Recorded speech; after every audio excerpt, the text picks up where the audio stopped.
नेकनूरमध्ये भर रस्त्यावर लोखंडी पाईप, लाट्या काठ्या आणि दगडाने बेदम मारामारी. 3 दिवसांपासून 2 राजकीय गटांमध्ये सुरू आहे मोठा वाद. बीड तालुक्यातील नेकनूर येथे 2 राजकीय गटांमध्ये मोठा वाद सुरू आहे. हा वाद आता टोकाला पोहोचला असून काल दुपारी 12 वाजता अहिल्यानगर अहमदपूर या राष्ट्रीय महामार्गावर दोन्ही गटातील जवळपास 30 ते 40 लोक आमने सामने आले होते.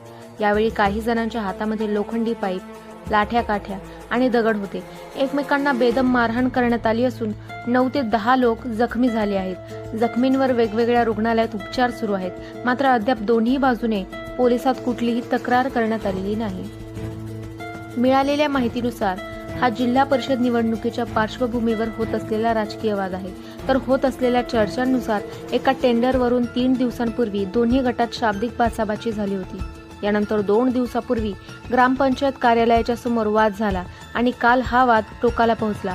हातात येईल त्या वस्तूने एकमेकांना मारहाण होत होती. एकमेकांवर दगड फिरकावले जात होते. अनेक जण रक्तबंबाळ झालेल्या अवस्थेत देखील मारहाण करत होते. हा संपूर्ण राडा अहमदपूर अहिल्यानगर या रस्त्यावर बराच वेळ सुरू होता. यामध्ये एक गट अजित पवारांच्या राष्ट्रवादीचा आणि दुसऱ्या बाजूच्या गटात भाजपच्या लोकांचा सहभाग होता.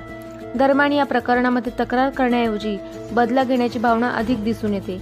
या संपूर्ण घटनेची नेकनूर पोलिसांना देखील संपूर्ण माहिती आहे. यामध्ये आता नेमकी काय कारवाई होईल हे पाहणं महत्त्वाचं असेल.